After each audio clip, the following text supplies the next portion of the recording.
Tolosan jaio nintzen, txikitatik, baina fundamentu gehiagorik gabe. Eta, bueno, ja ikasketak bukatutakoan, ja Lazkaora jo nuen, euskara ikastera.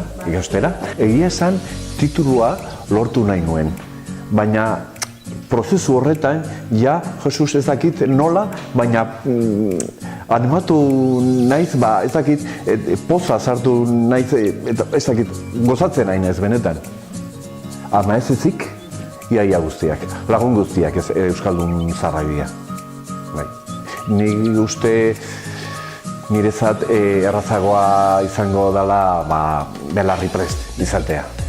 Musika da gehien harritzen nauena, bai. Naiz eta hitzik ez izan, Euskal musika badauka bere zigilua berezia. Edozein hizkuntza altxor bat dela, beraz dezagun gure bizitza, nola ez? Hitz egin eta gozatu.